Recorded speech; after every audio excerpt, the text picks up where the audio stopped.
2021 working session to order.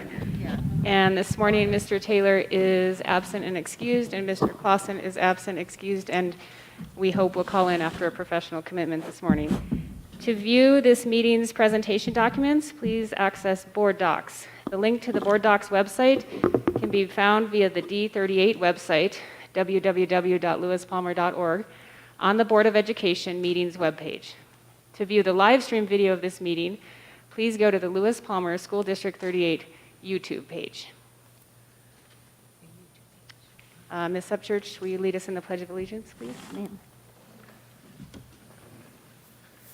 I pledge allegiance to the flag of the United States of America and to the republic for which it stands, one nation, under God, indivisible, with liberty and justice for all.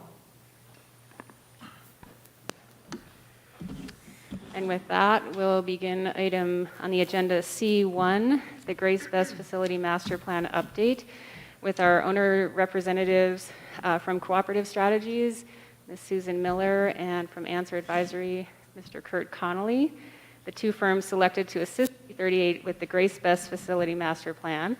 And they are going to present us with an update on the status of that master plan work following the recent community dialogue event. Yes, good morning, board members. Dr. Summers, thank you so very much for having us this morning. A number of these pages you're going to see are very familiar to you, but we want to make sure that the community has access to them as well. So hence, please forgive the repetition of some of them, but we were hoping that this way there's as much information to the public as desired. So, we're going to just go an overview of where we are through the process. We also have included the facility and district data as we always have, so I'll probably not really touch on that as much. We'll touch a little bit on the Cte Pathways that was discussed briefly, or actually it was a presentation was provided to the steering committee last week, except that I know you all are very familiar with your Cte Pathways, so we're not going to go into as much detail as we did with the steering committee last week, but that is also available on the website for the Grace Best facility. We'll touch a little bit on the learning spaces. We gave some conceptual designs and ideas to the steering committee last week as well. And then we'll go through the process of the small group work that we asked of them, and then the ask when they were all leaving the meeting, we asked them to do some rankings. So we'll talk with you about that as well. We are now pretty much almost all the way through the process that we began back in January. We had 2 rounds of community dialogue. We also had a survey that was sent out, which we gave to you all last month. I believe we gave you the results of that survey as well as all of the qualitative comments that were taken into consideration. We've also had 4 rounds of the steering committee. So they were able to take into consideration not only the data that was presented to them over the course of the work that's done, but also they were participants in the community dialogue, and they also were able to have a review of the survey data just as you all have as well. So we're now at the point where the presentation today on May 4th is just to give you an update of where we are and the option and recommendation. And if necessary, we still have the option to bring the steering committee together again next week if desired by the board for us to find any other information that you might seek this afternoon or this morning. So we're at this point presenting the option recommendations to the board. It's been a very fast and furious process, so thank you all to the steering committee for being so faithful the past five months. We did quite a bit of work in terms of collecting data, as well as having people have access to the site and be able to go on tours. So even COVID, we were making that accessible as well. So there's been quite a bit of activity going on over the past 5 months, and we really appreciate the steering committee's faithfulness to the process. Once again, these were our guiding principles. We're looking at the facility, any update, improvement, et cetera, to promote equity of access for students and with community that is served at this facility. It's a data-driven process. We want to make sure that people had access to the data that the district, as well as what's available from the state CDE, so that we're basing our and grounding our decisions on real data. And not that opinions are not valid and important to bring to the table and voices to bring to the table, but we always wanted to make sure everybody was operating from the same information and the same information and data that was available to the steering committee as well as to the community. We want to make sure that the community was engaged. We had a very vibrant steering committee. Over 40 people had asked to be participants, and pretty faithfully, we had about 32 people always joining us at the steering committee meetings. And so their voices as who they represent in the community, as well as the survey participants, we were extremely appreciative of this engagement over the past 5 months. Transparency was critical as well, that everybody had the same information and working documents. So we really appreciate that Julie was able to put a website together quickly so people could access all the documents that the steering committee had access to, as well as what the board has access to. And so that was very robust, and she still keeps updating it faithfully. And then the final component for the principal work that we were tasked to do was that we needed to make sure that the learning environment, should we move forward with some type of development, remodeling, build it, whatever that might look like, that the learning environment was a step up. It was not going to be a status quo back step, so to speak. So those were the driving ingredients, shall we say, of the process. So we are here at the final recommendation, taking into consideration the community feedback and weighing it against the guidelines that we just touched on. And then certainly asking if there's any additional information that you all will require. The final quote-unquote recommendation, if needed, is once again for May 10th if we need to go back to the steering committee based on what you all ask of us today. So the facility data, once again, we know exactly when all these different components have been built, and a total of 62,000 square feet that we're talking about at this site. We went through what the replacement value, and that actually is to replace it as is, not to replace it for any other purpose, but just basically do the same footprint. We identified the deficiencies that are currently present in the facility, so we know that the facility condition index right now for over comprehensively is about 56%. And these are numbers from 2 years ago. Thank you. Right. So everybody knows the construction cost increase of 7 to 8% a year tacked on to that 16 million. Right. So Right. And any other updates within the facility itself too. we'll get more to that in a minute. Exactly. Okay. Thanks. Thank you. Okay. This is once again broken out by components of the different parts of the building, so people can understand what the deficiencies are, once again, from the different areas within the building. We also we're focusing in on enrollment, not only what we have seen in the past, but also then looking into the future. I know that a number of years back, when you all were thinking about the overall facility plan for the district, there were different projections for the enrollment, and what I believe you all did was about 2 years ago. You went back, or I'm sorry, a year ago actually, to Western Demographics, and they updated your enrollment figures, and these numbers are kind of the medium expectations. We did not go to the high or to the low. We stayed constant, realizing that 2021 is an aberration, and we need to be cognizant of what impact that may have with students that may choose to come back or that may hold back a little bit before coming back full time. So it's a very dynamic space right now, but looking out 5 years, we see an increase of about 500 kiddos to be served, or 600 kiddos to be served within the district. And that kind of goes across all of your different categories of grade levels. Am I messing up? Oh, sorry. I feel like I'm echoing though, like I'm hearing an echo. Are you hearing an echo? No. Okay, all right, it just must be me. And then we also did a Quick breakout. question. I beg your pardon? Just a quick question on that. Sure. More for Dr. Summers. Based on what we went through in our board meeting the other day, This is the most current demographic data. Yes, sir. Perfect. And Thank we're you. staying consistent with this projection through all of our different Kind of figured. analyses. Yep. Yes, sir. That's our baseline. Indeed. Thank you. Right. We also wanted to just let the community see how the facilities were being used at this current time, so that the count that we have for elementary, middle, and high school is as of the 2020 count, October count, although a couple of the numbers candidly have been updated a little bit because CDE put out update back in January 18th or something like that. So a couple of the schools have an increase of maybe 10 kiddos here, 9 children here, but in general, the October count 2020 is what it is, as we can see it right here with our elementary school, middle, and high schools. The elementary school average of utilization about 87%, middle schools about 92%, and high schools 92% as well. We do see that there's a little bit of pressure on the Palmer Ridge High School, which is just over 100% utilization. But keep in mind, when you're thinking about utilization of facilities, your sweet spots at about 80, 85% to 95, 100, and 105%. When you start pushing above 105%, you're starting to put stress on that building. So it's something to be watching as you guys move forward.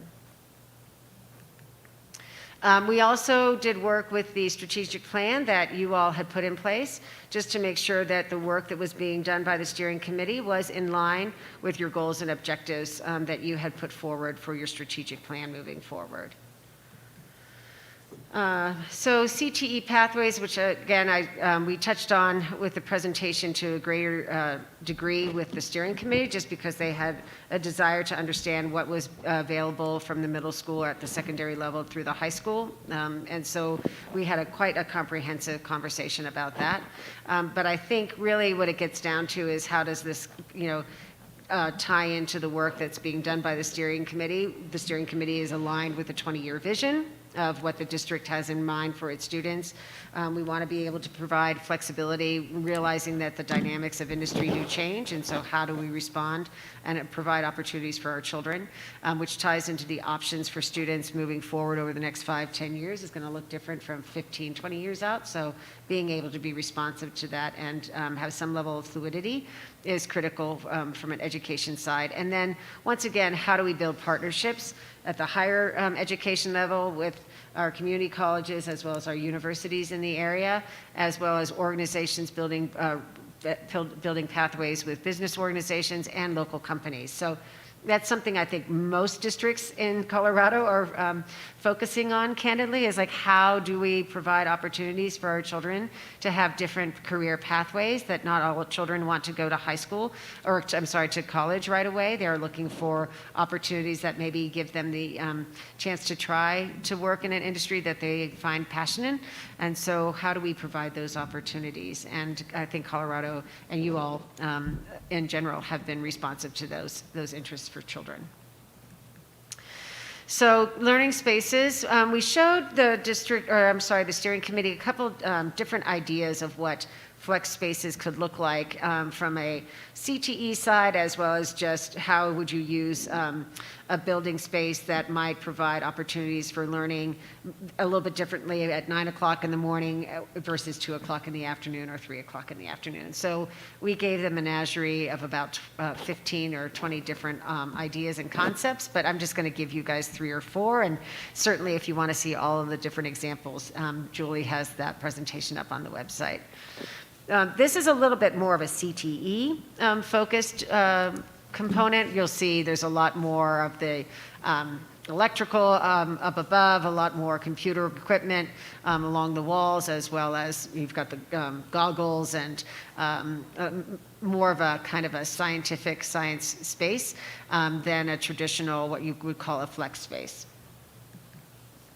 This is a little bit more of a combination of flex, as well as you could use it for CTE too. You'll notice you've got the power running across the top of the ceiling, but you also have large open areas for working together, working with students one-on-one, and working in small groups. And so realizing that based on the furniture fixtures and equipment that is used in a certain facility that can also help to dictate exactly how that part of the building would be used, or that flex space could be used. And in this case, it's a combination. So, what was the steering committee charged to do last Thursday? Taking into consideration all of the information, do you need me to stop? Just stop 1 moment. We have Mr. Clausen on the phone, so I just want to make sure I get him in. Okay. Take a breath. Mr. Clausen, can you hear?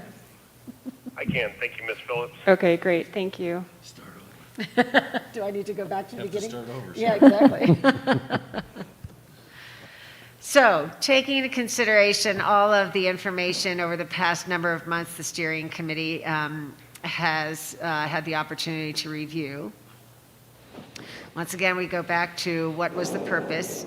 It's a data-driven process. We need to focus on what is the perceived need versus what the data actually shows us, taking in consideration our enrollment capacity and utilization of our current facilities. It was raised, if you recall, in the survey work that was done. CTE was one of the touch points that the community was focused in on. So what purpose do we need, and how does it complement our current programs, which is why we brought the CTE group to the steering committee last week. The survey also focused in on flex space, thinking long-term, how do we use it now versus how it could be used in the future. So what can we take from the information that was provided by the community and still be able to have some innovative space that can be leveraged into the future. And then once again, taking into consideration, we just don't want this building for the next 5 or 10 years if we're going to invest in it. How do we invest in it wisely so that it can be a viable resource or a viable facility into the future? So we focused in on the short-term need. What are we trying to serve at this present time to complement of the long-term vision? How can we position it so that it can be a part of the district into the future and the facility's vision, or the district's vision for how to serve its students? Do you want to touch on this part? Sure. I can keep it brief, or if you'd like to go in depth at some point later.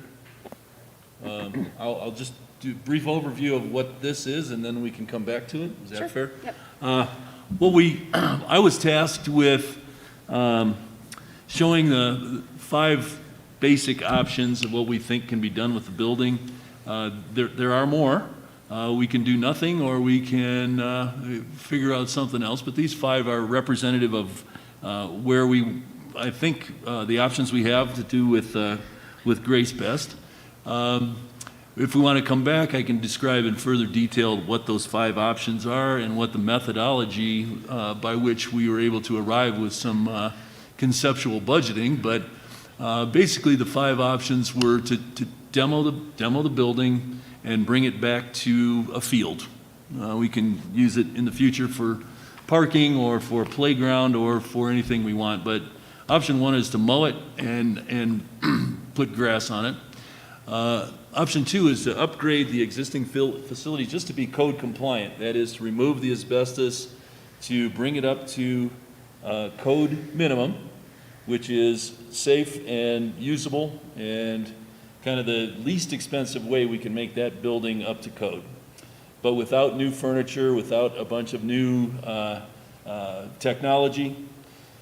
It would be usable, but kind of plain Jane. Number 3 is to take that existing shell and to make it into fully remodeled, state-of-the-art, new technology, new FF&E. When you walked into Grace Best, it would look just like walking into a new district-level school in every way, and usable for any purpose you'd want. Number 4, we were asked about some options that are in between mowing it and reusing it. So my concept was we would tear down half and fully remodel what was left. And that is, I want to make it clear, that's just an idea. The concept there being there are many options available for number 4. I just picked one to give everybody an idea, kind of on a per square foot basis, what something like that would entail. And I just picked 30,000 square feet, 62,000 feet that's over there. I just picked 32,000 to demolish, 32,000 to keep and upgrade to contemporary standards. That's how I got number 4, total project. And then number 5 would be total building replacement, which we would mow the existing building, and in its place, we would create 62,000 square feet of brand new educational facility. The reason my number there for total cost on the far right might differ from the CDE previous studies is that this includes all the soft costs such as design fees, new furniture, new computers, new everything, where the CDE studies previously only focused on the hard construction cost. So there's about a 25% difference, and a lot of people don't take that into their budget, and it makes a big difference. So that's briefly what this cost estimate page reflects, and I'd be glad to come back and answer more detailed questions after we finish with our latest update. Great, thank you. So we asked the groups, the steering groups, broke them up into groups of about 8 people, focused in on what's our guiding principle, the objective, where do we want to be at the end of this process to be coming forward to the board. And we wanted to be focusing that the facility would be an improved learning environment for students, taking in consideration what the parameters were that Kurt just provided to you. We asked about the benefits and the challenges associated with these different options, and we then asked them to think carefully about how they would rank their top 2 choices.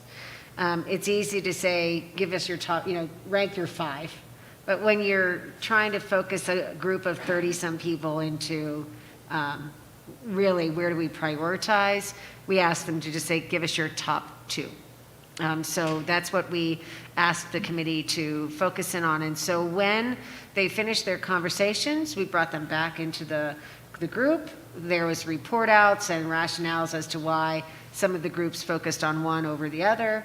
But at the end of the day, when we said, okay, as you're walking out the door, so to speak, please send me your request, your ranking individually. So this was what they had to fill in.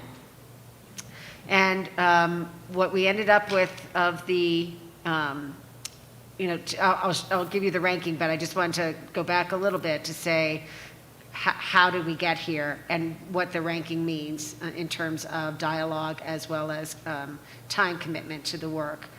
So keep in mind we had the steering committee with 30 participants that participated in our 2-hour meetings over a series of 4 meetings over the past 5 months. We had over 570 people responding to our survey, as well as not only just filling it in, but the qualitative responses as well. We had 2 rounds of community dialogues with about 80 plus people that participated. There was extensive outreach that was done through newspaper, Peach Jar, direct mail to Lewis Palmer families and staff. There was also the social media, and steering committee members also reached out to their nodes, so to speak, of influence to ask people to engage. We also have a website with over 1,000 people touch points coming in since January. And all of our presentations and survey work is on that website. So there's quite a bit of outreach and engagement that has been done over the past 5 months. So just wanted to kind of phrase that before we kind of got into the ranking. So as people walked out and sent me their responses, we had 26 respondents coming back through, ranking number 4 as their first choice. We had 14 of those 26 ranking the 4th option, which was the remodel and demo 30%, demo 50% approximately of the facility and remodel the balance. That was the top choice. We had 3 people rank that number 2, so overall 17 people of the 26 people that participated of the steering committee put that as their number 1 choice. The follow-up behind that was pretty split between full replacement. 8 people ranked that as their number 1 choice, and 7 people ranked that as their second.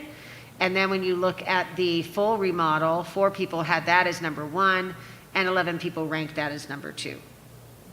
So you could look at the third and fifth option, that 15 people for each of those rank those pretty, I would say pretty evenly 1 and 2 as considerations. So in that sense, walking out, putting forward to you all that it seems that there was a focus on wanting to do some form of a remodel at the facility. And they want to keep that facility at a standard of learning for children in the area. The focus was making sure that the transitions and the homeschool had retained some space. And then as Kurt mentioned, what those parameters are for the remodeling or the demo and the remodeling can be discussed and in a greater level. And with that, that's the end of our presentation. One of the interesting topics that came up on our last our community meeting was we had a lot of requests to compare what we have now and how much square footage is used now so that they have a good handle on costs and what we can use the new facility for, how big to make it. The other thing was we had a lot of folks that were interested in finding out how many square feet maybe some of the other usages would be. And we did a lot of cowboy math of classrooms are 900 to 1,000 square feet times this many classrooms, and you have this much admin to serve those classrooms. And that was part of how we came up with what turns out to be fairly popular option was knocking down half, keeping half, and remaking it into something really nice. Just because the 30,000 square, the 60,000 over there is kind of too much for what we need. And this is just strictly the feel I got from some of the participants. 60,000 was more than we actually need. We explained what you can put into half that space, if that's what the direction we choose to go. And quite a few folks were pleasantly surprised that you can put a lot of educational and other uses into 30,000 square feet. So if we go back to the numbers, that's kind of what drove that a little bit. Mowing half, keeping half was very popular.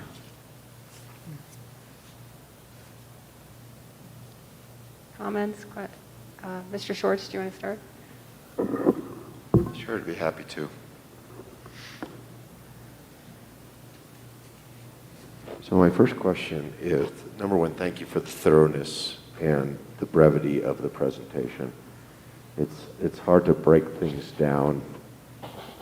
When we were all in school, we struggled to do our 2,000-word papers, and now we're struggling to get them down, right? So thank you for doing that. First question I have is, bless you, on the four options that we've boiled this down to, at least for this exercise, do any of them not meet all 5 of the primary guiding principles? Are there any that lack meeting all 5 of the guiding principles?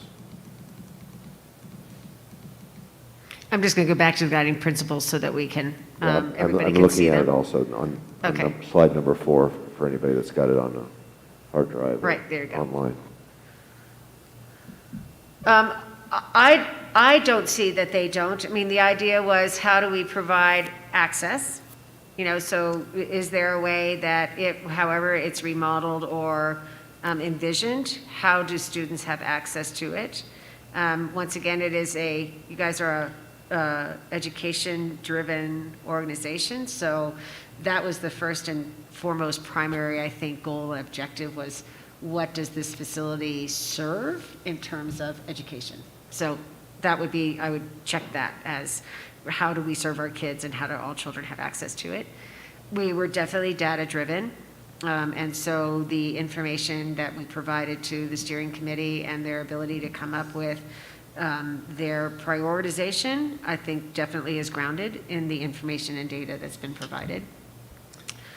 You want to add anything to that? I'd have to say that out of the guiding principles, the only one that none of the options, option number 1 doesn't fit one of the guiding principles. That would be the option of demoing the building wouldn't fit the furthest right option. It wouldn't necessarily improve the learning environment for students if we just mowed it. But the other four, I thought you were asking, the other four options that were Okay. provided. Actually, maybe I can clarify my question. I apologize for not doing a thorough job. There are 5 options on slide 23, yes? Right, Yes. yes. In any of the options, do we miss any of the guiding principles? Oh, then That's definitely, the- that would be number one, If we- which would basically say it's Okay, so eliminated. options, then if I may paraphrase, options 2, 3, 4, and 5, every one of the boxes are checked, yes? I think Correct. so. Okay, thank you. That was question number 1. Question number 2, just for clarification, what does FF&E stand for? Furniture, fixtures, and equipment. It's a soft cost. The district would have to pay that cost. Part of the but it's- 25% you mentioned. It's typically, you can take the general contractor's hard number budget just to come in and build the building. And then just for purposes of conceptual budgeting, we do a 25% multiplier. So to come up with design fees, permit fees, water tap fees, all those FF&E, all the soft costs, computers, it's kind of an easy math thing to do, but it's amazingly accurate. When you take, so I was able to go out to all contractors to come up with our budgeting, and then the multiplier is 25% for soft costs to give you an actual cost. Thank you. And then on options 2, 3, 4, and 5, on the cost per square foot, you've already burned in the FF&E, or for those not in the construction business, the G&A costs, right? Yes. Is the demolition cost also burned into that equation? It is. What And percentage did you use to get to it's the great. demo before you build up? Yes, and great question, and I can just delve into the methodology by which I came to our final number on the right to answer that question. Is the ACM removal, we hired a consultant that came in and studied everything that Robert had done, which passed by flying colors, by the way. Do you want to explain what ACM stands for? Asbestos containing material, which in all of the scenarios, if we demolish the entire building all the way to number 5, any of those options, we have to take the asbestos out. So we have an estimate of that ACM removal estimate is from a consultant that we hired that reviewed everything, all the other previous studies and everything. So he came up with that number. The demo cost I have as a per square foot cost for, let's say, for example, option 1, demo the entire building was $580,000. That's just the demolition. So those numbers were added together with the hard construction cost, upon which, just on the hard construction cost, I did the 25% multiplier, added in the demo, added in the asbestos removal, and that's how we got to the total cost estimate. I put a range in there because different occupancies of the future building are more expensive than others. If we wanted to say it's all admin space or gym or maker space, those are slightly different costs per square foot. And I think any of those options are captured within the range that we came up with. So long answer to a short question, but asbestos, demo, and hard costs and soft costs have all been taken into consideration for that total cost, total project budget. And then I just divided it by the square footage is how we came up with a per square foot cost. Thank you. So one other thing with respect to square footage, I did some quick math and looking up at the slide that had each of the buildings currently in the district that are doing standard programming and compared on the most popular option, which is essentially ending up with about 30,000 square feet. So for anybody listening in or anybody that wants to consider what a finished product would be compared to an existing school, it would be about 60% of the under roof size of Prairie Winds or Lewis Palmer Elementary School, just as a rough mental picture. And so now we can think about what programming that enables us to do, facility-wise or not. So at the end of the day, I think that's really the goal is what can we do with this asset if we make an investment in it that gives the district better capacity, more competitive advantage versus our peers, and lots of agility as crazy things come up like COVID or population booms or busts, et cetera. Right? Are we looking at this correctly? You are, and I have to apologize, my use of the 32,000 of demo and 30 doesn't reflect the floor plan that's over there. It's not like taking one of the sections. It was strictly a math exercise to give everybody an idea of what's possible. The 32,000 feet and the 30,000 feet aren't reflective of the existing floor plan. It's just to give an idea of cost. Final question. It looks like your ranges are around 10%. Fair enough. Okay, roughly. And so what drives that 10%?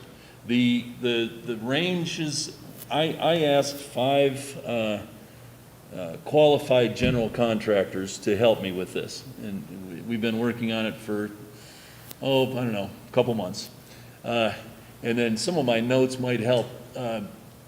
The conceptual estimates obtained from several local contractors, but contractors that have the capacity and the experience to do this. There's plenty of contractors out there that have never worked on a school, they've never worked on a existing building with code compliance for a school. So we can narrow down the qualified contractors fairly quickly. Some of them had other projects in adjacent school districts that we went. Some were others that my company has ongoing projects with. And we have had relationships for years, so I really trust their numbers. I asked them for a range of hard costs. That's what drove the 10%-ish range.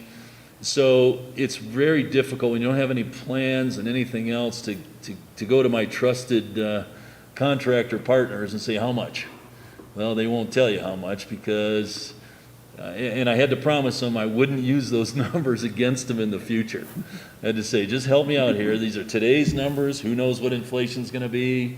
This isn't a hard bid based on a set of drawings. This is just help me out here. They were all very willing to do so as long as they were able to commit to just a range. So that said, the hard numbers, and then I didn't include escalation or inflation, impossible to truly estimate. And then I took the range and then added in the other known costs and came up with a range of total. Thank you.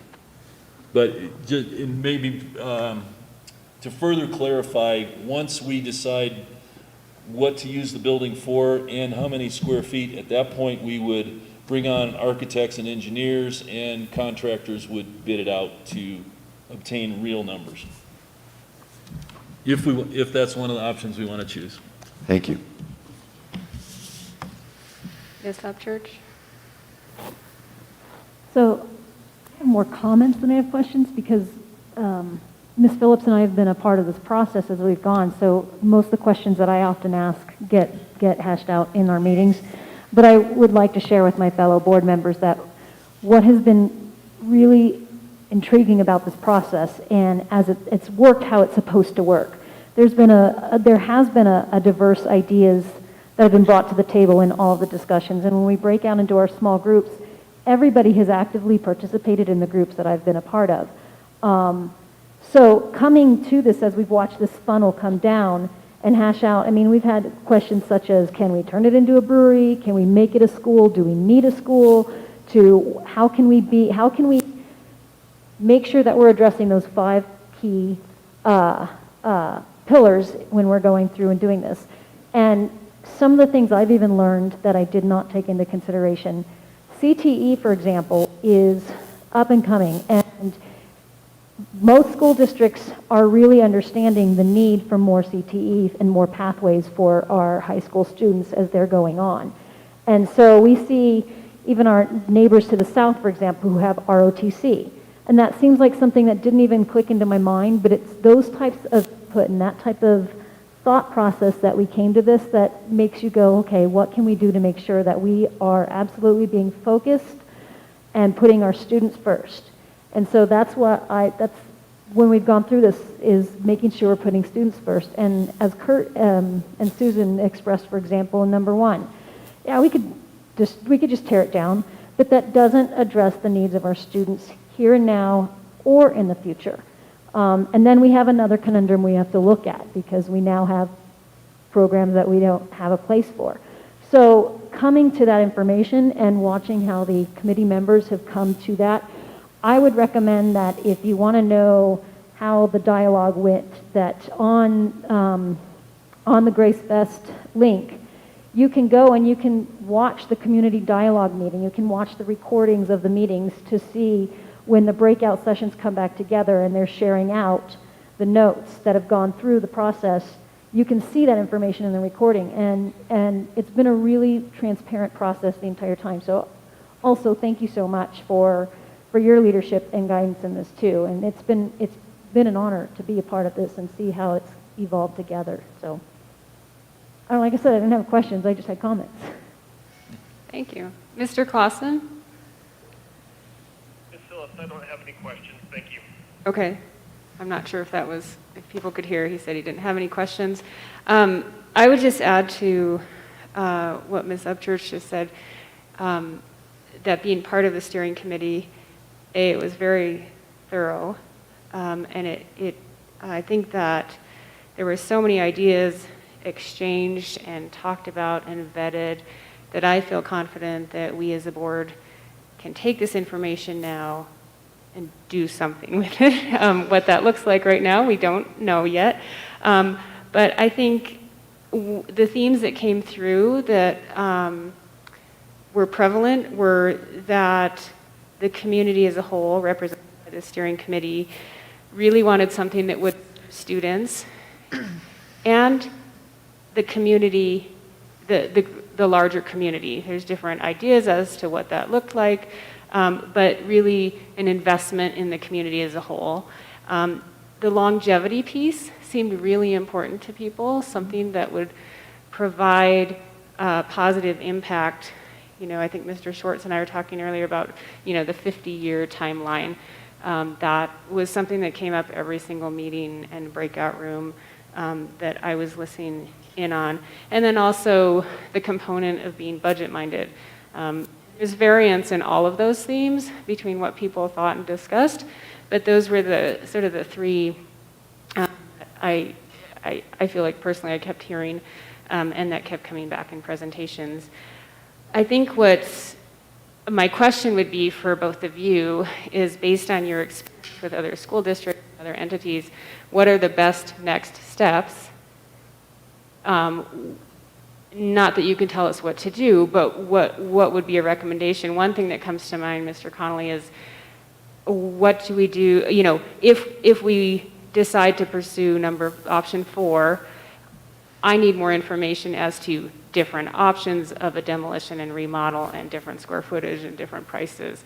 So in my mind, that would be a logical next step, but are there other next steps that you would recommend? It would, and here's how some other districts have done it, and something to consider is that the next step is we bring design professionals on board that deal in that exact world. And there's a couple ways we can do that.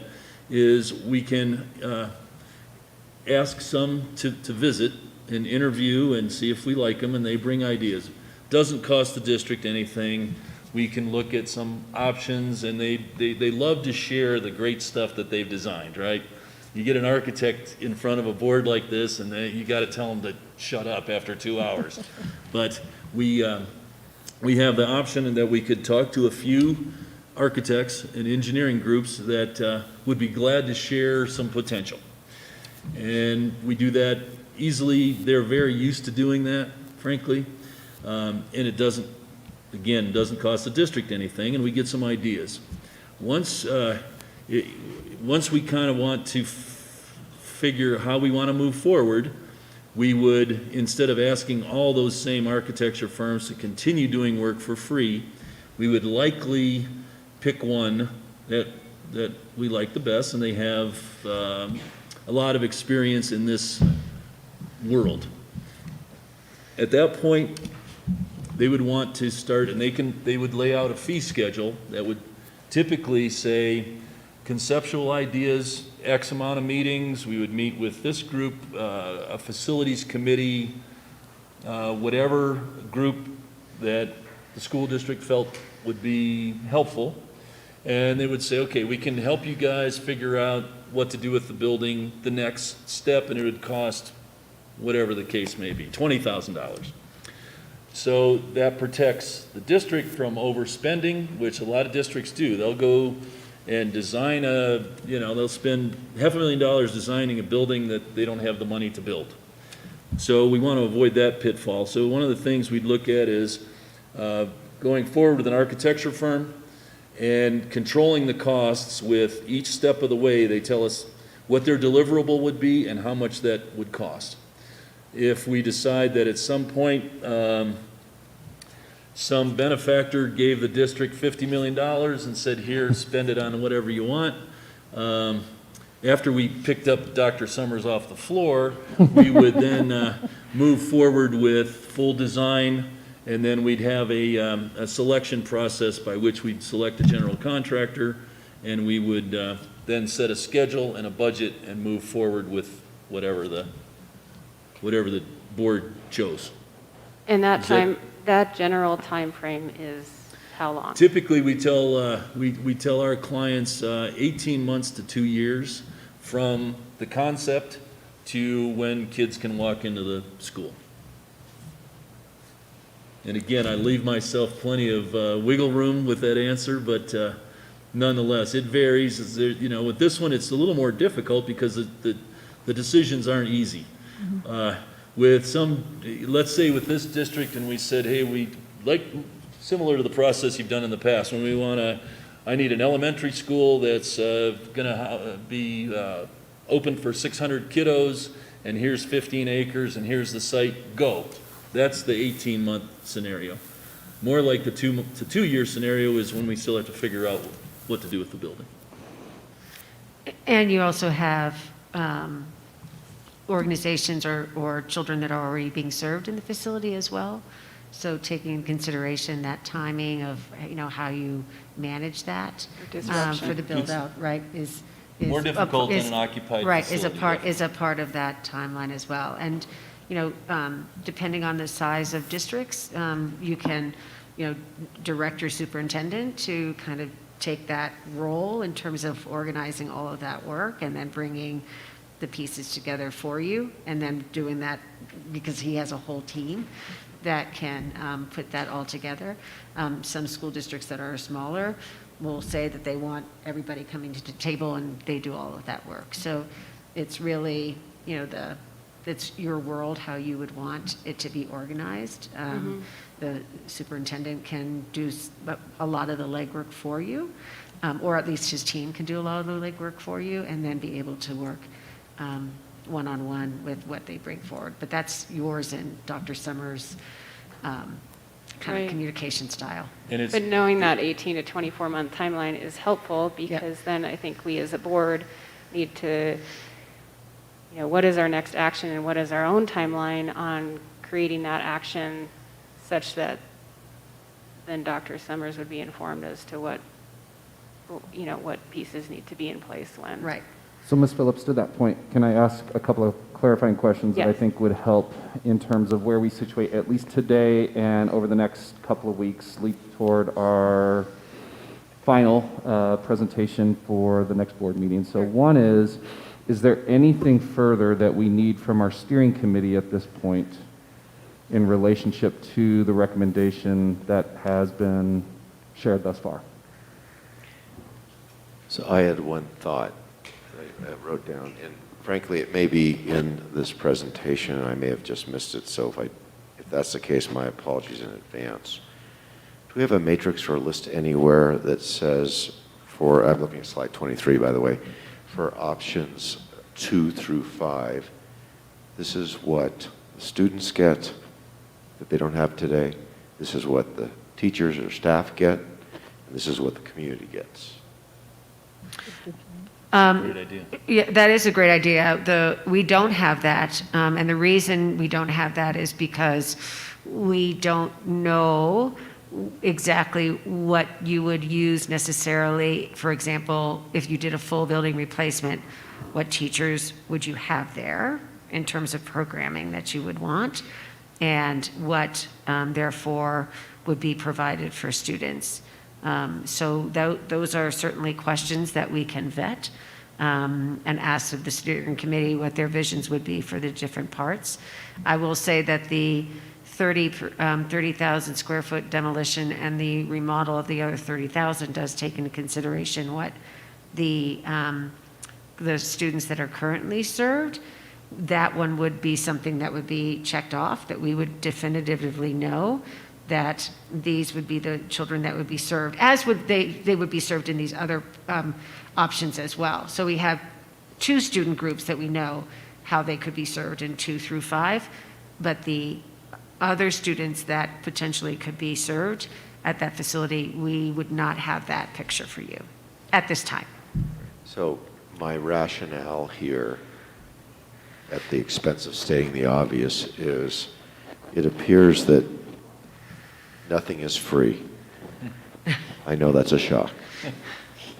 So given that it's a valuable and likely quality return on investment to make an investment, it's important that we let our constituents know what the return looks like, when to expect it, and who actually gets benefit from it, and what the result of that benefit is once they physically receive it, and what it does for the district as a whole, property values, attractiveness of the community, and our capacity to attract and maintain very high quality staff. I think it's an important point, and in addition, that option, it just occurred to me, option 4, with I think 17 people ranking that as an option, 1 or 2, there may be 17 very different conceptions of what that looks like. And maybe if there is a way to hone in on what people, I know that the priorities were retaining the currently housed programs and flexible space and the CTE, if that's accurate. That is. So what are the conceptions of those 3 within option 4 could be helpful if there's a way to clarify that at the next steering committee meeting? I think there is, and here's something I'd like to propose is on, let's say, for example, option 1, when we demo the building, 0 educational space. The option 1, we could say it costs approximately this much, and here's the benefit. Or would we look at a benefit, cost and benefit analysis? Is that where we're trying to go? Because I can see option 1, for example, here's the cost, and the educational space, 0. Option 2 would be upgrade to code compliance, where the usage of the building would have to be very similar to what it has now, because the building itself isn't going to change. It's just going to be code compliant. Does that help? Am I barking up the right tree, Mr. Schwartz?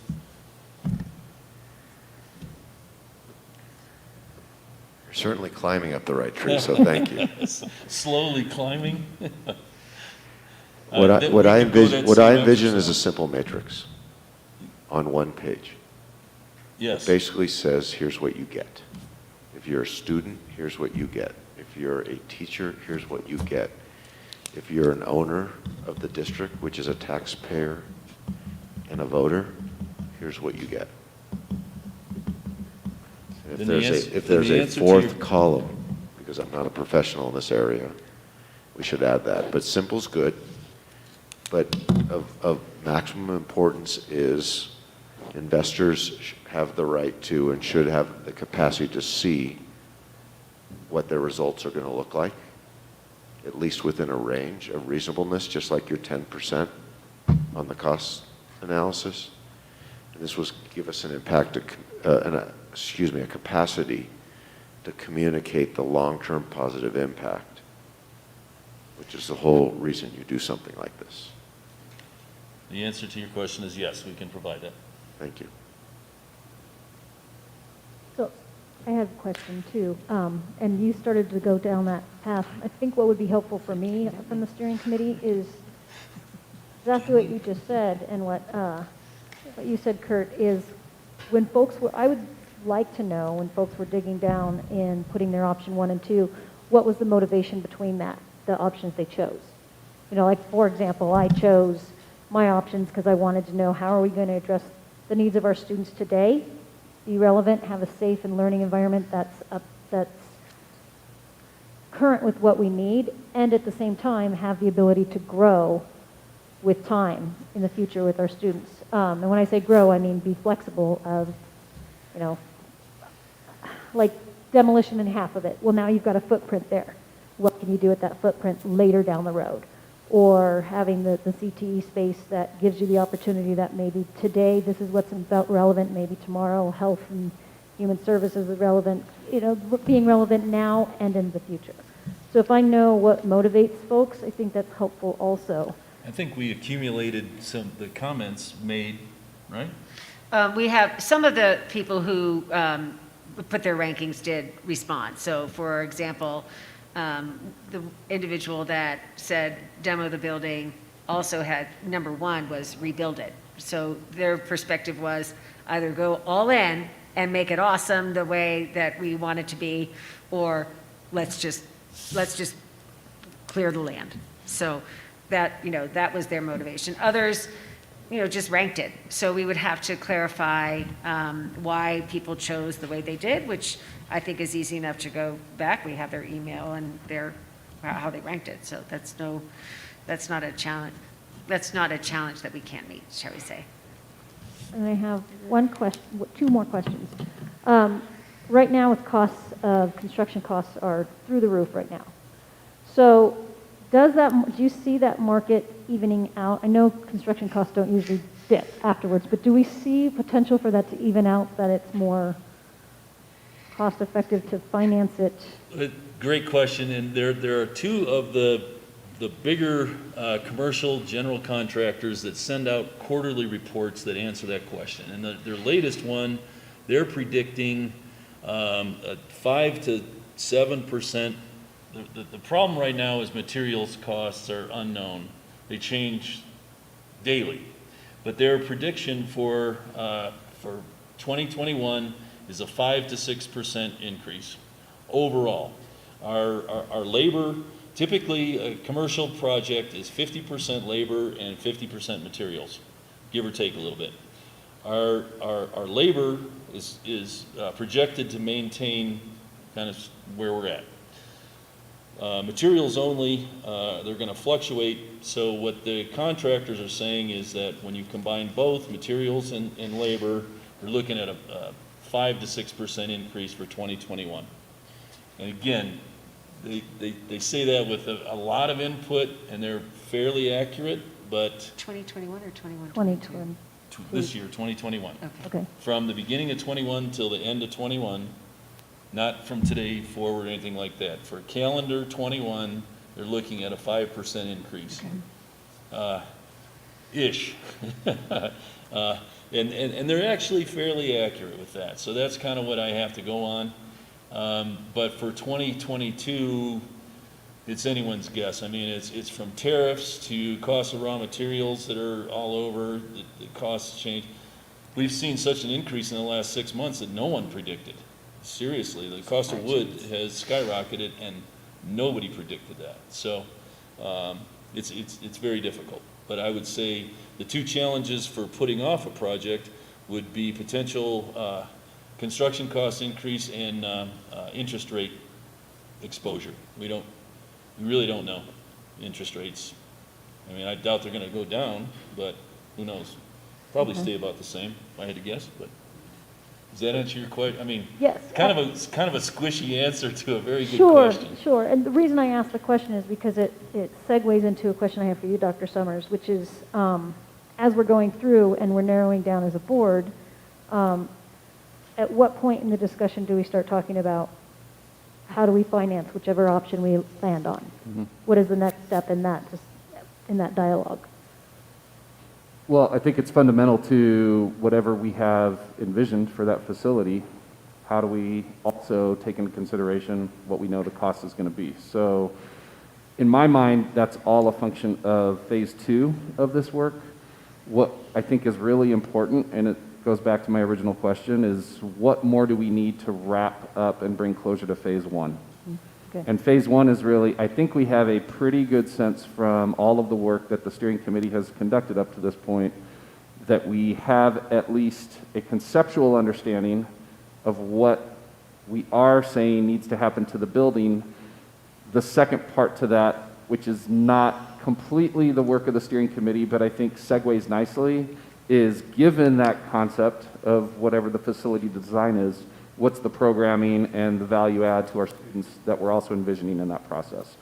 So if I could try to put that in a nice little package with a bow on it, we have a plan for what we want to see happen in this building. Now what we need to do is really dig into the design and the programming features that will help bring that to life. And underneath all of that is what the total cost is going to be. So for me, that's all a phase 2 effort. My perfect picture of how I think we could bring this issue to at least some focus or that picture is, given what the steering committee has told us, here is what we'd like to see happen at this building. Now charge us as the district to take those next steps to bring more of that to light. And we would be obviously building off the partnership that has already been developed and taking those next steps as we're kind of shaping those right now, and really envision a timeline that would suggest, you know, within the 18 to 24 months that we're envisioning here, here's how we would operate with that timeline in place.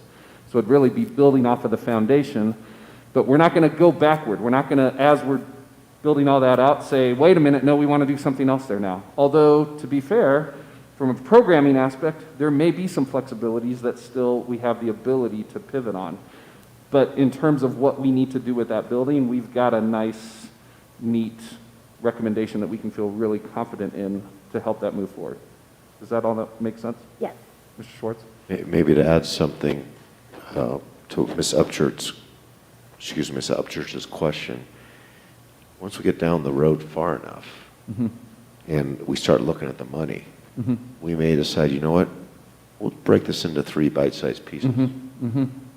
So Lewis Palmer High School did that actually very, very well. And they added a wing and did a major construction many, many years ago. Sure.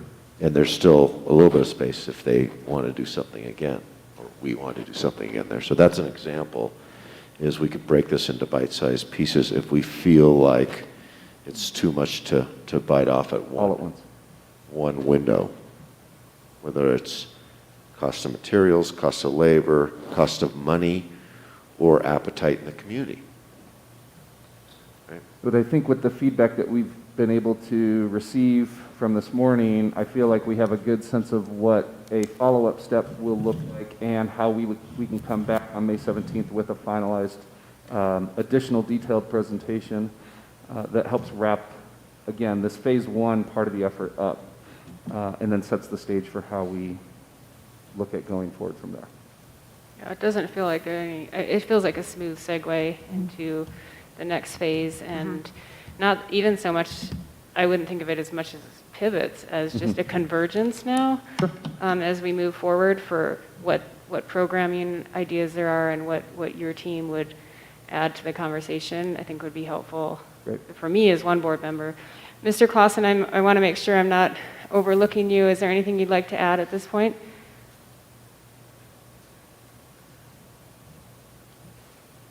No, thank you. Thank you. Any other comments or questions, ideas? Thank you to both of you so much for your continued time and effort and investment in this. It's been extraordinarily helpful. Thank you very much. Thank you. And I do want to thank, candidly, the steering committee and the faithfulness. I think you asked at the very beginning of all of this, Ms. Upchurch, is how it was going to work. Like, was it going to be our ideas, or was it going to be community's ideas, and I think the community definitely stepped up with the steering committee work. So hopefully we did meet your goals and objectives in that space. Yes, absolutely. Thank you. And so we will move on to agenda item C2, the preliminary 2021-2022 budget information presented by Dr. Summers and Ms. Shanna Seeley. Hi, Shanna. Let me get a mic. Okay. So I'm going to do this sort of fluidly as we're teeing Shanna up. Shanna, can you talk into the mic real quick? Yeah, does that work? That's perfect. Okay, so we've got a presentation that Shanna's going to take us through rather efficiently. Shanna, how much time do you have, just to clarify? I've got about 10 minutes, Okay, so 10, 15 minutes. what Shanna will not be able to stay with us for, I can pinch hit and do my best. Shanna, I'm handing out the hard copy Okay, of the perfect. budget. So feel free to dive right into the presentation. Okay, so on the first slide, the 21-22 budget draft summary. This is what has been handed out and is also on board docs. And then this is just to summarize some of those items. So on the general fund, we are budgeting based on a PPOR of 8,500 at this point. As we talked about at the last meeting, that's really close to where we think we're going to end up. We may have to adjust that a little bit as we get some more information, but feel like that's probably the closest of the three different options we went through at the last meeting. And then our enrollment, still budgeting for 6,378 pre-K to 12 students across all the programs, so including transitions and HSEA, et cetera. And then right now, that budget you're looking at has compensation with no raises. So basically the same as the 2021 budget for compensation. So our compensation recommendation, however, is that we do minimally raises to certified staff of $500 a step plus a 1.1% additional, as well as classified staff receiving an approximate 2.5% raise across the board, and administrative staff an approximate 1% raise, which we talked about at the last meeting to be an additional cost of approximately $800,000. So just be keeping that in mind as you're looking through that very detailed budget. Some of the other funds, Fund 22 grants, we are still pulling together and waiting on grant information right now. So that is the budget that has not yet been detailed out. So we hope to have that ready for the full meeting later this month. And then Fund 23 pupil activities. This is now including what was previously Fund 74 and 75. Per GASB 84, that new ruling has any funds that have administrative involvement in spending is considered to be under the district's control. And so those are now considered to be part of Fund 23 governmental special revenue funds. And so our previous Fund 74 and 75 do fall within those guidelines of GASB 84. And our auditors have verified this for us as well.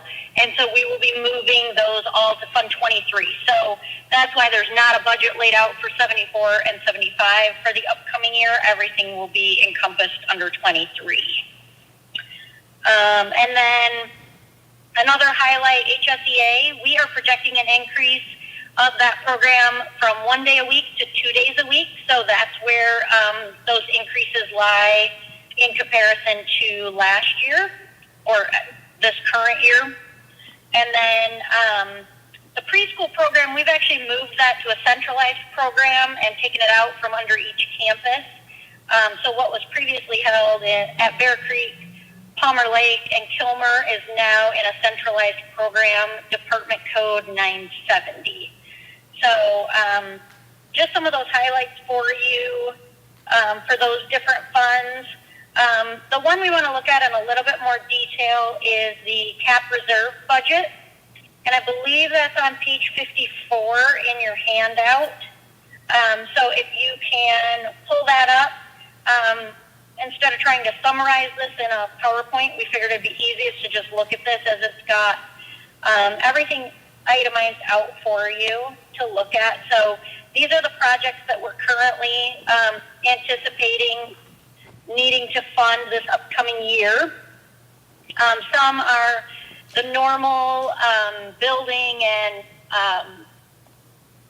property upgrades, cement and curbs, site improvements, building improvements, all those things, upkeeping the playgrounds, concrete, asphalt work, etc. We also have the HVAC system at Bear Creek needs this automation system, so that's about a $40,000 price tag. We're continuing to lease a grounds vehicle and 5 buses. The Lewis Palmer Middle School boiler, that is our portion, which we'll talk about in a moment, of the BEST grant, $400,000. Can everybody still hear me? Yep, you're good. Good? Okay. Chiller replacement at Lewis Palmer of almost $800,000. So if you're looking at that, that's going to require a transfer from the general fund of $1.5 million. But hopefully that gives you an idea of kind of what that $1.5 million is meant for. And then if you go back to the PowerPoint presentation, looking at the building reserve, we are projecting a beginning fund balance for 21-22 of about $2.6 million. 1.163 of that is the geothermal settlement. 1.2 is from the MA land sale, which there's a previous board resolution that restricted the use of these funds to future land purchases, so keep that in mind.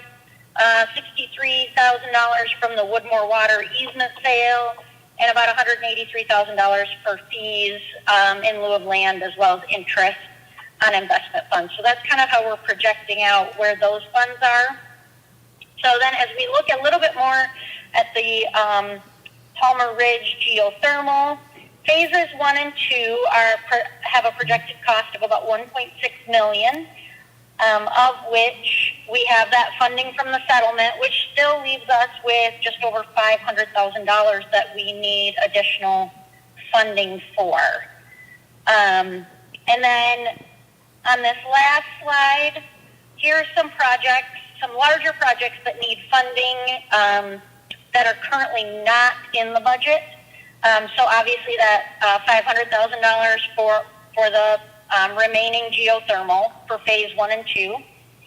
Schneider Electric, that project, I believe, was about a $1.8 million out-of-pocket amount that the district would need to pay. There's also about $750,000 projected for the asbestos removal at Grace Best. And then coming back to that LPMS boiler, assuming the BEST grant funds are there to cover the other 40%, that's where we get the $400,000. That's our 60%-ish. If those funds aren't granted, then D38 would have to cover the other 40%. So those are some items that I think need to be prioritized as to what we want to look at for budgeting for this upcoming year. And those will be conversations that I'm guessing you guys will be having. Are there any questions on some of the numbers? I know it's a very large budget, and we will be having another presentation later this month as well. So let me just piggyback real quick, Shannon. I know you're running short on time, so No, you're fine. just a couple of things in regards to The additional projects that we're mentioning, I think one that we could put an asterisk by is Grace Best Asbestos. We are not saying that we absolutely have to budget for that for next year, but it's a consideration in light of our timeline and other variables that we just discussed in our last presentation. In regards to Schneider Electric, and I want to make sure that I'm comprehensive or inclusive in my follow-up question here. I don't believe anything that we currently have budgeted in cap reserve is going to be accounted for in the Schneider Electric contract.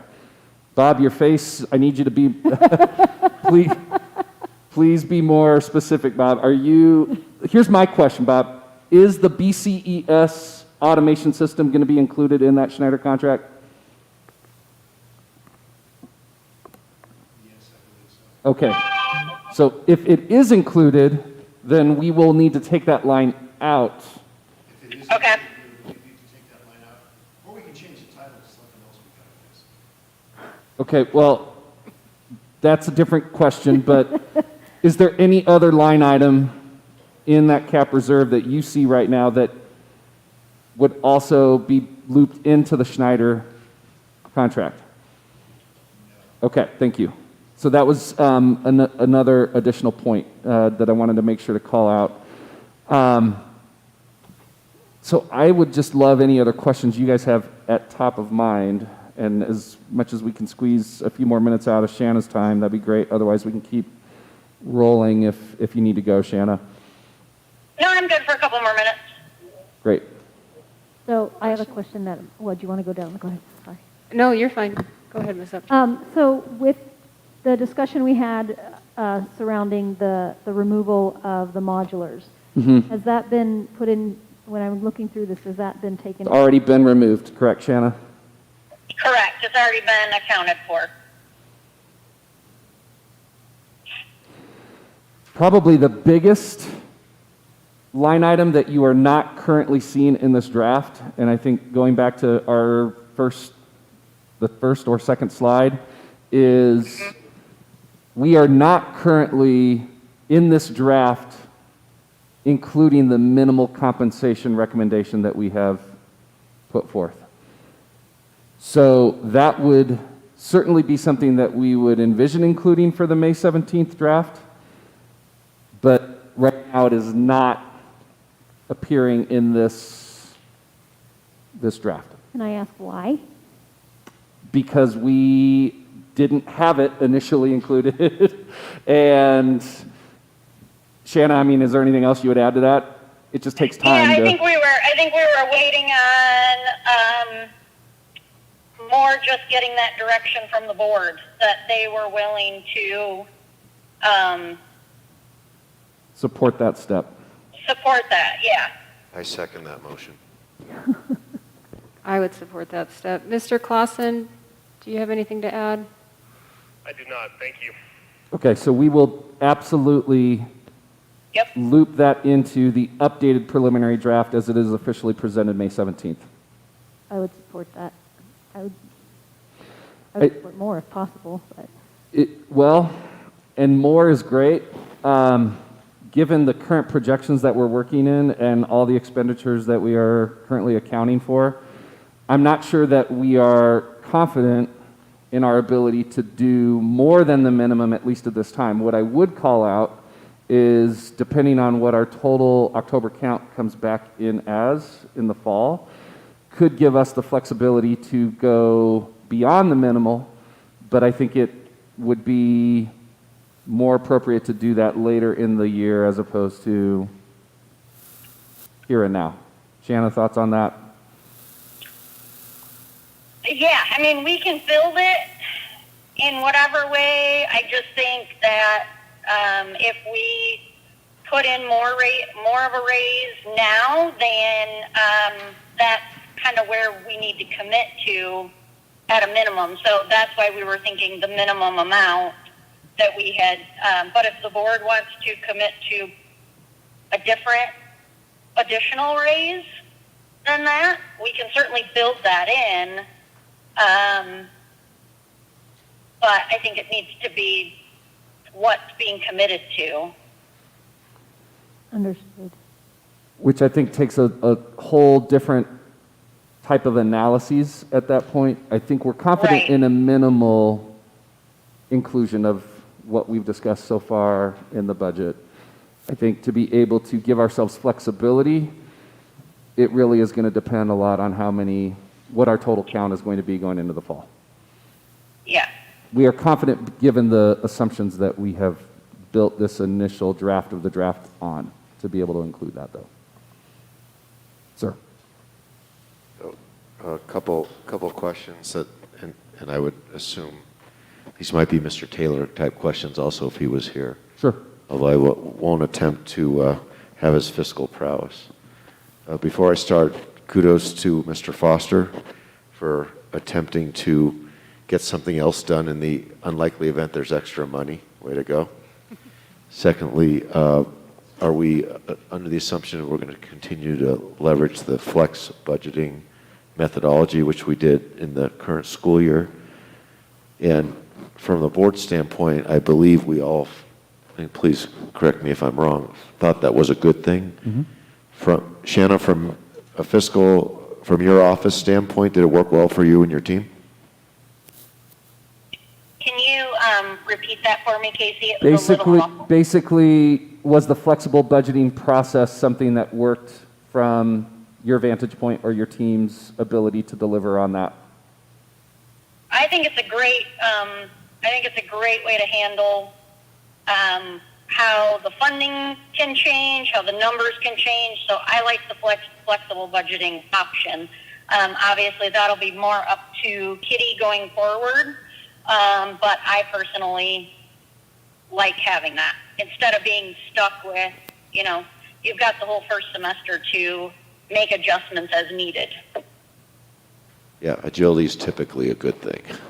Second thing is on this slide with the additional projected projects needing funding. Are they prioritized already? And if not, can we prioritize them in terms of either time sensitivity or student impact and staff impact? Yes, PRHS geothermal is an absolute must. So they're lined up correctly. Schneider would be considered to be number 2. I would just add that the Grace Best probably could be brought down with Right. that asterisk that I mentioned earlier. Okay. Mm. The last thing And then on, the LPMS boiler is kind of That's a we're high. committing to it, I think, but waiting to see best grant funds. Yes, and Bob, looking for a nod. That's an important install, correct? We need that LPMS boiler even if we don't get the best grant? Yes, if it costs us more than $400K. Right. So, we'll know where we land there by end of May, May 21st. but I would say that we need to be prepared to embrace that full cost Just in the to be event safe. that best fell through. Okay. okay, my last thought/comment on staff pay increases was in line with what the balance of the team said, but also to reiterate my ask from our last meeting, which is everybody, I think, needs to see what the goal is and what steps were taken to get to the goal, and especially in light of trying to attract the best and retain the best talent.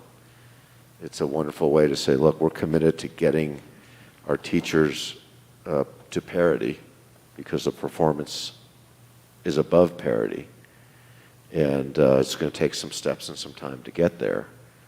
But if we commit to do it, we do it over time, then everybody's got a path. And the last question I had is, and it may be depicted in here, and I apologize if it's not, or if it is and I missed it, is out of all these figures, are these components in the budget, or are these components that need incremental funding via other sources? Specific to, Reserves.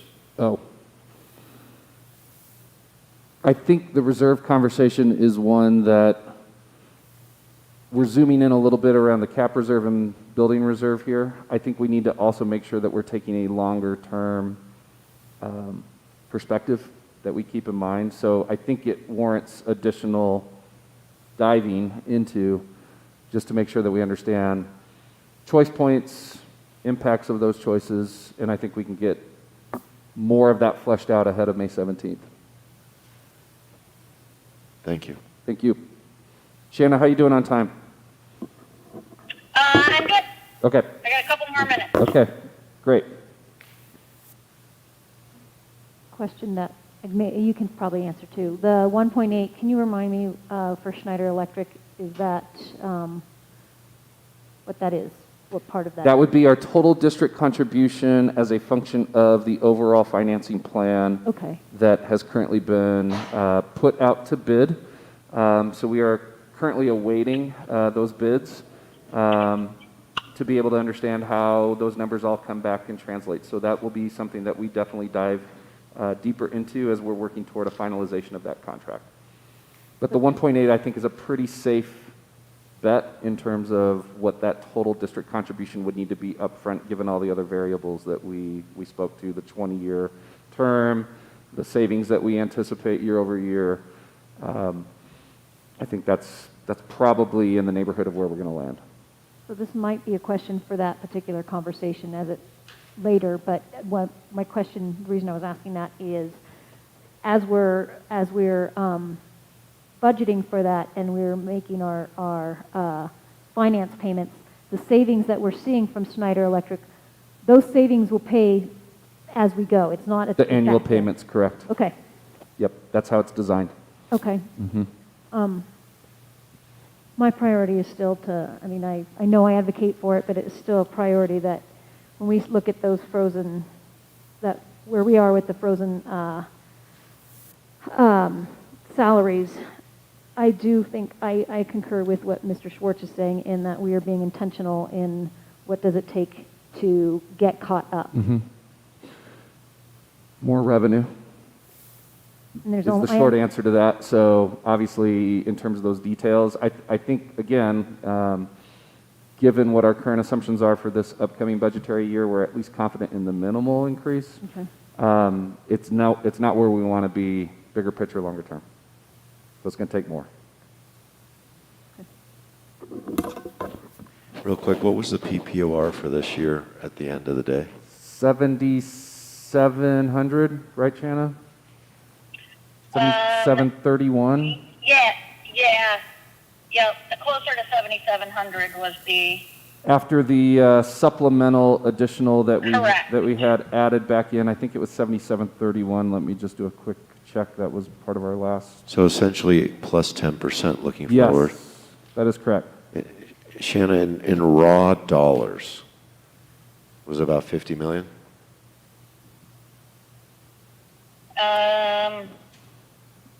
hold on.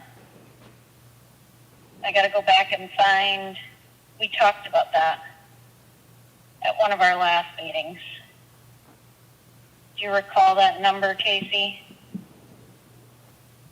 Not off the top of my head, sorry. Me neither. I think it was close. I think that's Hold close. on. Ballpark, yes, it's in the ballpark. So we're going from 50 to 55 million, Yes, right? that's, And we're far more aggressive this year in terms of doing things that need to be done that Yes. weren't done last year because we're in shock mode, right? yeah. Right? We were far more focused on making sure that we could conduct education. And I think also represented and reflected through our strategic plan objectives. Yeah. Yep. Right. So now it's our opportunity with some increased cash Yes, and a buildup of things that need to be done to get some things done. yes. We concur. Good for the team for laying this out. Thank you. Thank you. So based on our previous presentation at last month's board meeting, that supplemental was approximately $800,000.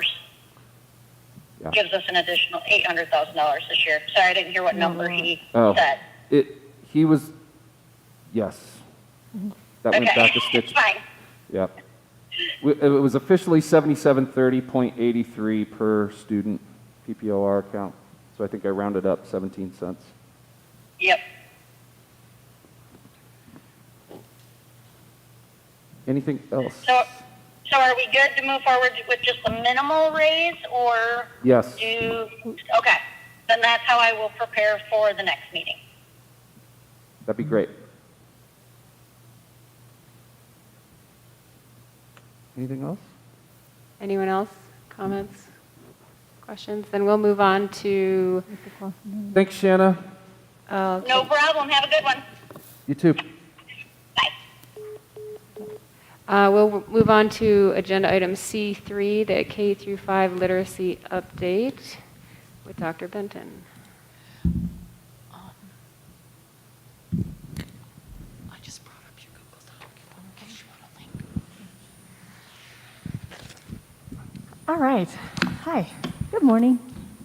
So this is basically just a quick update on the progress that we've made based on the board resolution that was done last June. I did link that into the bottom of the document if you'd like to refer back to it.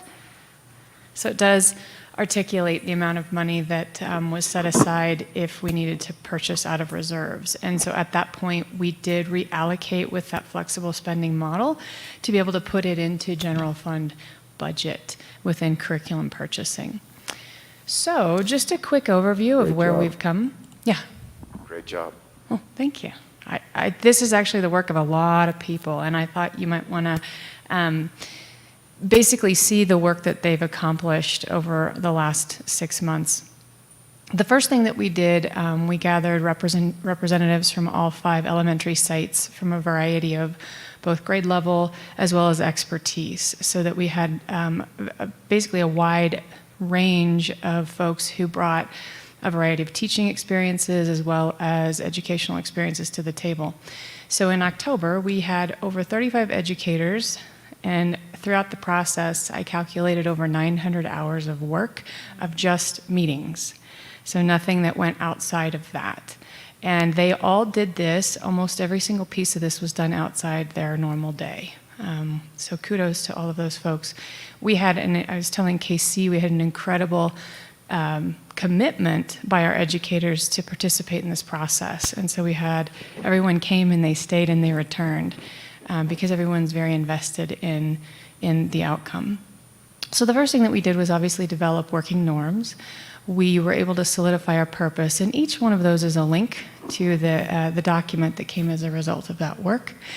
We developed our district literacy core beliefs, which we believe are incredibly important to basically what's the foundation of what we believe based on best practice, latest research, as well as our own experiences. Then we developed a literacy vision, and I'm going to click on this so you can see it. And this is now the district's literacy vision, what we believe is foundational for students in kindergarten through 5th grade. All the components of literacy that are both best practice as well as research-based in the science of reading, as well as what we believe is important. So we call out informational and literary texts in all content areas. So hopefully you can get access to that and see it. This was also a combined effort where we proposed the beginning of a vision, and then a group worked to refine that vision, and then it was solidified and put together. And then, of course, Julie worked her magic to make it look really cool. Mm-hmm. We also had agreed upon and clear definitions of the work, and that was important too, because believe it or not, the meaning of words is incredibly important when you're talking about literacy. And we also developed a matrix to determine what we believed, based on all of those things, were critical for us to make sure we had within every resource as well as professional development moving forward. So a lot of grounding work happened in October. In November, we reviewed some of the pilots that were occurring at some of the sites. We also reviewed metrics and had conversations around the value of the data, meaning what are we going to measure in terms of effectiveness for these programs. We selected programs to be presented by vendors that were in addition to the pilots, and we that team of teachers reviewed 6 different CDE-approved curriculum resources based on what each site wanted to see. That took a little bit of time, if you can imagine, to review all of those. And it brought us to March. And in between each review of those vendors, the teachers got together to solidify what was the district consensus for each of those resources based on the matrix that we had put together. And so you can see the 3 that were that made the cut, and you can see those matrices and the information that our teacher teams were able to gather. We then reviewed additional data. We then made recommendations. And by the way, this part of the process was led by Devon Johnson. She did a phenomenal job. And Peggy Parsley also helped support this work from a leadership perspective. So kudos to their involvement and their vision and their hard work. There was a lot that happened in between the meetings to make sure that all of this worked for our teachers. So one of the pieces that we were grappling with is, do we force a singular recommendation, or do we allow for choice? And one of the things that we always value is that we want our sites to be able to meet the needs of the local learner, as well as make sure that they're ready for whatever's next in their learning progression. And so we came to an agreement as a group that we wanted to basically look at a provisional implementation, not actually make a full-fledged recommendation to adopt a singular curriculum, but rather give our sites choice as to letting them, for 2-year time frame, implement in a provisional way, gather data, and then meet and compare that data. So a true professional learning community process. As a result of that, you'll see the estimated cost for implementation. And this is, like, as I said, based on a 2-year implementation. It does allow for flexibility for us to extend those costs, not at the same rate, obviously, but to be able to extend that adoption and make a formalized recommendation. The great piece about this is that, CDE recognizes that there are a variety of resources that meet the best practice and the science of reading expectations, and we recognize that as well. So if a resource works for one site, but not necessarily works for another site, we want to make sure that site has the ability to have choice. So that's why we have 2 recommendations for a provisional. Just going to snooze that again. And the total cost is there. We also have a variety of funding sources to be able to budget. The 617 is the budget that we currently have remaining based on that $250,000 allocation for this current year. We would use a combination of current READ allocations from sites. READ is the READ Act allocation, and we are allowed to use supply budget to purchase CDE-approved resources and professional development. And then also from some general fund sources from the sites. And then we would want to expend $195,000 from next year's budgetary year, which is currently allocated in the proposed budget you just reviewed. What this also allows us to do is have greater flexibility with remaining funds that we have allocated for additional professional development. So, our next steps are training. So we have 4 days set aside in June for training of staff, as well as the beginning of discussing those implementation benchmarks and the data that will be collected to determine effectiveness of the 2 resources over the 2-year time frame. In August, all staff will be trained in both literacy curriculums based on the site and the determination of what resource they're going to be provisionally implementing. So we'll be doing a 2-day full day training for all elementary staff. So, what questions do you have?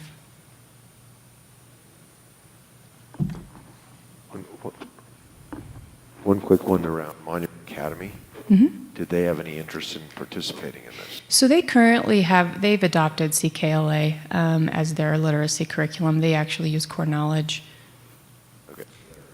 They've utilized a Core Knowledge curriculum, which is actually officially CKLA. Mm-hmm. I just want to make sure I understand the provisional aspect. So for 2 years, provisional means what? It means that we want them to take the actual, so literacy curriculum, as you can imagine, is incredibly complex. Mm-hmm. and it includes a variety of both core programming as well as supplemental and intervention. So what we want them to do is to come in and actually use it with students, go through the full training, and then determine effectiveness. And if at the end of the day, at the end of the 2 years, they both are effective, we want to be able to give our staff choice in that adoption. And then we would make a recommendation based on that for formalized adoption. But at this point, we don't feel we have enough information because we've not utilized these resources. We've had 5 separate literacy curriculums that were site used and approved by their SACs at that level. And instead, what we're trying to do is centralize that and put it under a district umbrella. So we needed a space in between to be able to do that and to be able to try them out. But they're not pilots because it's not, there's no experimentation going on, right? We're actually doing action research to determine these might both be effective for the sites that have chosen to use them. And we want to determine that before we are asking a site to make a singular determination. So overall, this is additive or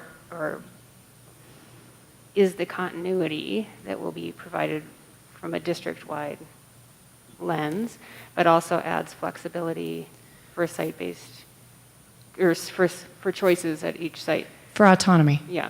Mhm. Okay. Thanks. Mr. Clausen, do you have anything to ask or visit with Dr. Benton about? I do not. Wonderful presentation as always, Dr. Benton. Thank you. I have a question. So how does each site, what is the process each site is using to determine what meets their expectations and needs for their particular school community? That's great. So it's actually going to be more than just school community. It's based on district-wide implementation benchmarks.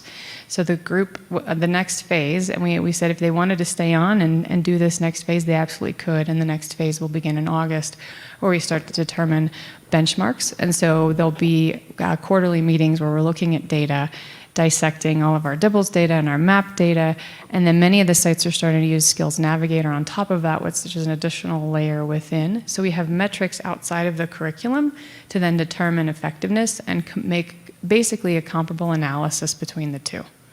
Okay. And then how's that being written into they can use this to write these into their UIPs? Right? They already have it in their UIP. Right, but I mean, yeah, absolutely. Yes, it's part of the progress monitoring within the Unified Improvement Planning process. And because you're on DAC, you know that. That's awesome.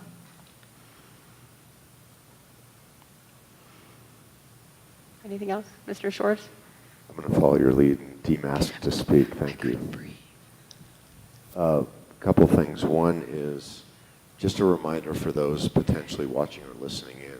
Those of us here are painfully aware of the reason why we're doing this. But a year ago as a team, we agreed to dip into our valued savings account because we're part of a national challenge, which is the volume of students being literate after third grade is going down in our country.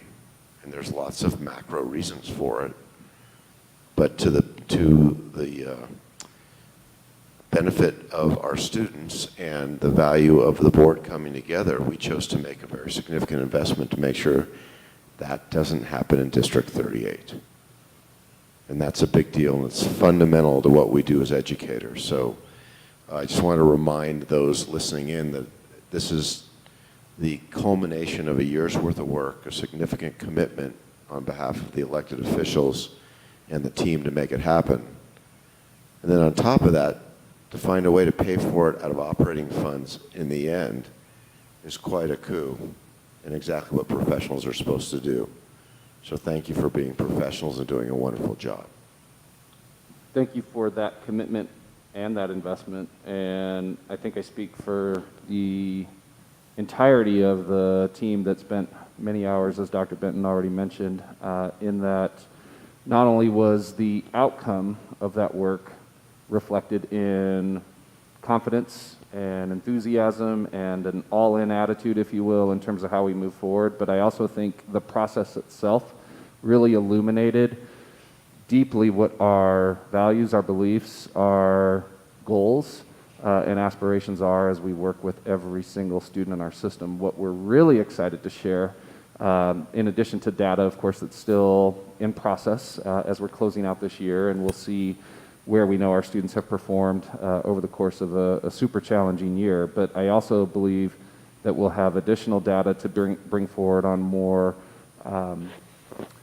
periodic timetables. So, for example, we'll have beginning of the year, middle of the year, and end of year data that we'll be able to share, reflect upon, celebrate as far as those successes are available, as well as continue to recommit to where we're at. We don't want any one of our students to not be achieving at grade level, at benchmark, as they're making their way through the system. So we know that that's a huge lift. It's a team lift, but it's one that we're up to, and we would not be able to make it happen. Back to the investment that you just alluded to, Mr. Schwartz, so thank you for that as well. This is the biggest thing we can do for our kids. Indeed. And it doesn't just fit into goal number 2 either. As much as it definitely if you look at our goals, it can live within each of those. Absolutely.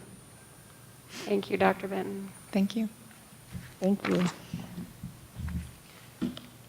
With that, we are on to item C4, Superintendent's Update. Dr. Summers, do you want to? So I'm going to be as helpful as I can be with any questions that you may have, but in terms of an official presentation or detailed update, I didn't specifically prepare for anything other than what you might have in the way of questions. Mr. Schwartz, Ms. Upchurch, any questions? Mr. Clausen, any questions for Dr. Summers? I'm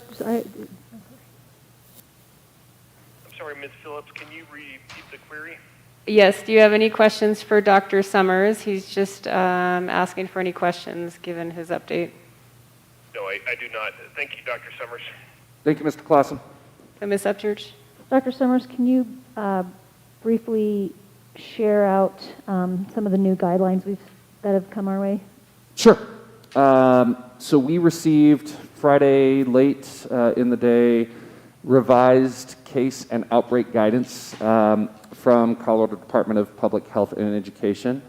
The short or abbreviated version of what that presents are essentially more pathways for returning to learn.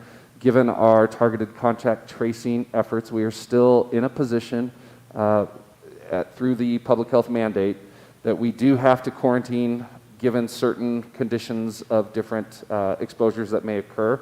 But there are more clearly defined aspects of that contact tracing that is allowing us to actually bring students back in the event, the shortest way to look at it is in the event that there is a negative test somewhere along the line that we're initially basing our contact tracing efforts off of a presumed positive. If it turns into negative, then we're able to return our students back that may be exposed sooner, which is, I think, a positive step. It also accommodates for students or staff members that have been fully vaccinated in terms of not having to be able to or have to quarantine in those situations. So there's a lot of algorithms that we're currently working with. I, again, would just use this as an opportunity to give a big shout out to our nurses, our secretaries, our principals, those individuals that have been most closely connected to these cases. We understand how hard it is to hear a student having to be excluded. Our thoughts are with all of those different dynamics. At the same time, we are still in a position where we have to maintain that present course. The other update that we received over the weekend was an update to the mask mandate, and the short version of that is that the mask mandate has been extended from the beginning of May through the end of this month, so at least effective through the end of this school year for all public schools across the entire state. So just briefly, while I know there's still a lot of feeling of frustration and wanting to push back against that, and I also think, quite honestly, confusion at some point, because this is not a local decision that we have the ability to overturn. This is our diligence and, quite honestly, our legal obligation to stay consistent with that mask mandate and make sure that we are at least seeing it through the end of this year. Now, when I do get questions about what does that mean for next school year, my best way to answer that right now is unless there is a mandate that's still in place, which we won't know until much further into the summer, our intent as a district would not be to have a mandate beyond what the state is making everybody do. So another way to translate that is it's possible that we may be in a position as early as August that we do not have to enforce a mask mandate district-wide for all students, all staff members. But I caution, of course, because there's a lot that can happen between May, June, and into the beginning of next year. In terms of the quarantine guidance that we're currently working with, I would love for there to be a modification to all of that. I think there's a lot of opportunity that we have available to us, both locally as well as at the state level, to impress upon public health how difficult it is to work within those guidelines and that framework. But at least in terms of where we are between now and the end of this school year, it's something that we have to stay the course on, and again, something that we're legally obligated to do. One more note, and I'll try to keep it brief. We are receiving a lot of different questions, either from community members or just in general, as we heard last board meeting and other presentations that have been made. I understand that there is a strong desire from some in our community, I don't think it represents all of our community, that we just want to be done with the mask mandate. But again, we're in a situation where we do have to abide by the guidance, and as we've conferred with legal counsel, one of the things that they have reiterated to us is that we stand a significant risk, not only in terms of liability, but also in terms of financial funding, that if we were to actively disregard, or the term would be willfully and wantonly, not follow the mandate, we are setting ourselves up as a public school institution for significant detriment in multiple ways. So regardless of what our personal feelings may be, we do need to make sure that we are still adhering to that directive from the state level, as well as continuing to do the best we can to communicate that and empathize with how frustrating this is for so many. So that's a long-winded answer, but that's a whole lot to say. We just have to keep staying the course. Appreciate it. Mr. Schwartz? So we are at agenda item C5, board member comments. I'll just start at the end. Mr. Schwartz? Ms. Upchurch? Just real quick, today is National Teacher Appreciation Day, and as we celebrate our educators and our staff throughout the week, I want to say thank you to the coordination efforts that we've been able to visit in our buildings and serving our teachers and our staff breakfasts and lunches. And a lot of our PTOs are doing it around the district as well. And it's good to be back in the buildings and to hear the feedback and the discussions and the dialogue with our teachers. And that frustration level and that support level for our kids extends to our educators feel it too. It's not just community members and parents and students, it's our teachers. They're walking the walk with our students. So I always appreciate them, and this year I can't adequately express the appreciation I have for the work that's been done in this district and the positive feedback of how much we have worked to make sure that our students are our focus and that we're doing the best we can by our students. So a huge appreciation to all of our educators and all of our staff members, by the way, that are behind the scenes supporting our educators. So I just want to say thank you. Mr. Clausen, do you have any board member comments? I just want to thank everyone that presented today. A lot of important things going on in our district. Also want to thank everyone that's been involved with the Grace Best steering group. That's been a significant amount of time and effort, but I believe it's bearing great fruits in the sense of information to keep our community in loop. And Ms. Phillips, great job conducting today. Thank you, Mr. Clausen. And I would just echo and dovetail on Ms. Upchurch and Mr. Clausen's comments that the community engagement this past year, whether it's public comments or being involved on the steering committee or helping to support our teachers and staff at school sites, I think has been really uplifting across the board. And it is never too late to thank a teacher. So even if you are years out of school, it's actually Teacher Appreciation Week. And I would say that, you know, there's never a specific time either to thank a teacher. So I just would encourage everyone to express gratitude to all of our teachers, especially given this year. And with that, our work session stands adjourned. Thank you.